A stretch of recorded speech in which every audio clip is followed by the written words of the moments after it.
Okay, so are you ready for a deep dive into art? Well, maybe not the art you're thinking of. Oh, what do we have today? Today we're going to tackle Marcel Duchamp's Fountain. All right. You know, the urinal. Ah, Fountain. Yeah, it's I guess it's the art world's favorite prankster. This one little piece that's made people rethink like the meaning of art for Right. over a Yeah. century. Exactly. And we've got your Wikipedia excerpts and that Fountain essay that you sent me. Yeah. Let's unpack this. Why is this seemingly so simple? I mean, it's a urinal. Right. Well, that's the brilliance of it, though, isn't it? I mean, back in 1917, when he submitted it to, the Society of Independent Artists, he was really trying to make a statement, right? I mean, this is a group that was, their whole thing was, we'll show anything as long as you pay the fee. Oh, I can just imagine. Everyone's milling about expecting, I don't know, like paintings and sculptures, and then bam, a urinal.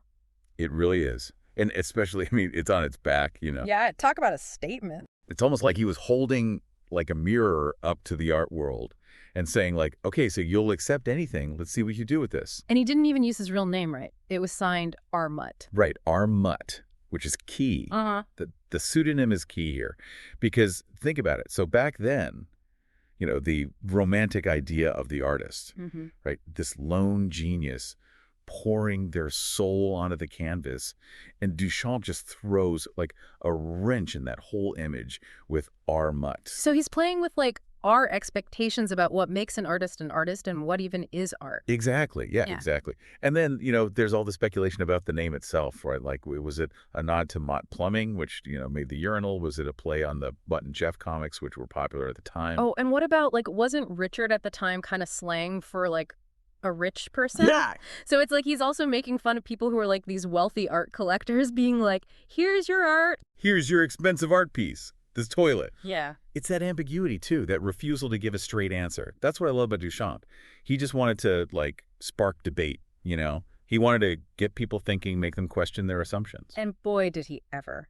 But before we get into all that, because it really did like rock the art world, Oh, yeah. what about this whole like ready-made thing? So the Readymade is actually one of Duchamp's, I think, most important contributions because he takes these everyday objects, right, like things that are mass-produced, and simply by putting them in a gallery setting, elevates it to the status of art. So he's saying like art doesn't have to be like, skillful brushstrokes or whatever. Like, you know what I mean? Yeah. Chiseling away marble. Exactly. And again, for the time, this is like incredibly radical because he's basically throwing open the doors for artists to use all sorts of materials approaches that were like previously unthinkable. Yeah, and it's not just, would you say it's more than materials though? Like there's a deeper message, I feel like.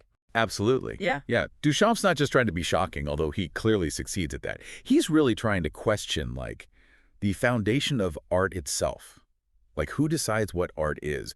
What makes something beautiful or valuable? Is it the object, or is it the context in which it's presented? It's like he's giving us permission to question everything we thought we knew about art. Precisely. Yeah. And that is incredibly powerful because he's not telling us what to think.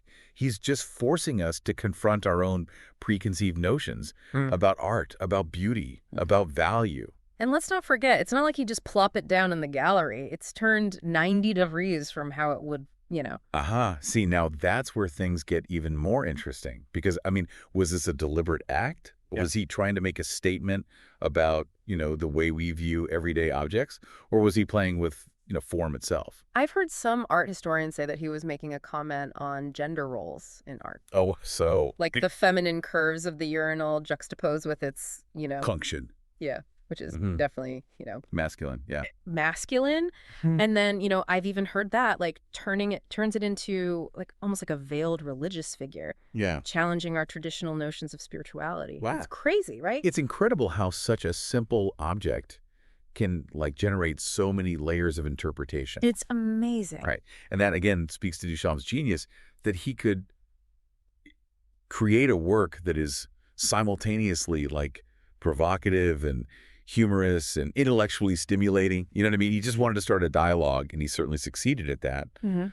But to really understand like the impact of Fountain, we kind of need to like understand like the world that he was disrupting. Yes, Yeah. exactly. So we've got this urinal turn art and it's like challenging everything. But what was even going on back then that made this such a big deal? Well, it's funny you should put it that way because it's the early 20th century, right? Like So you've got, Impressionism and Cubism have kind of shaken things up a bit. But for the most part, right, you still have this focus on kind of traditional aesthetics, like the artist's hand creating something beautiful, creating something moving.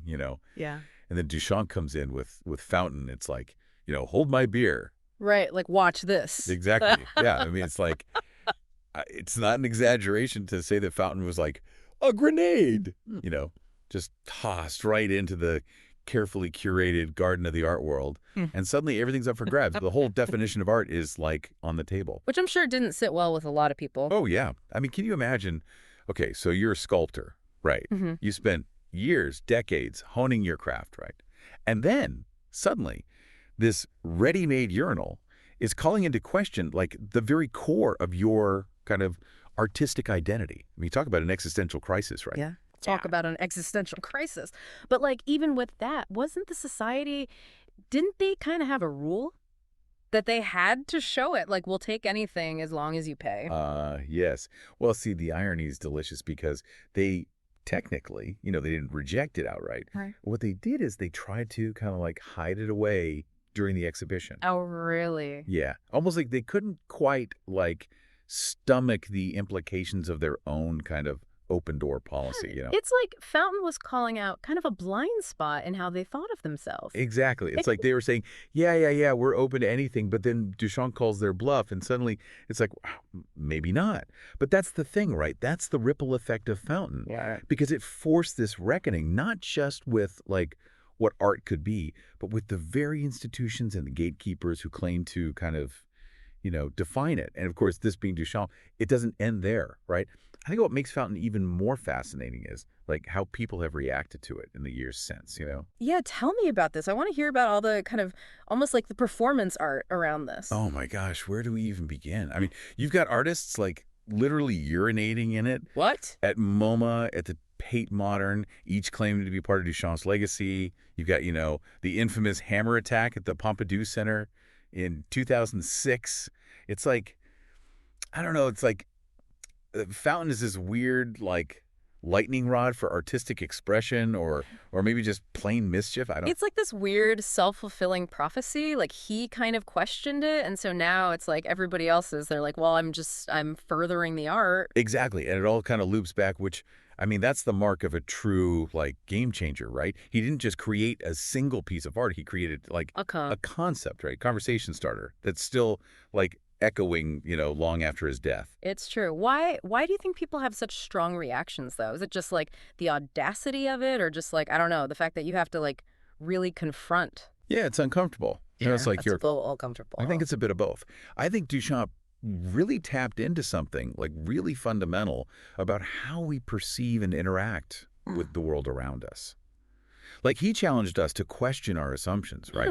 To embrace ambiguity, to find beauty in the unexpected.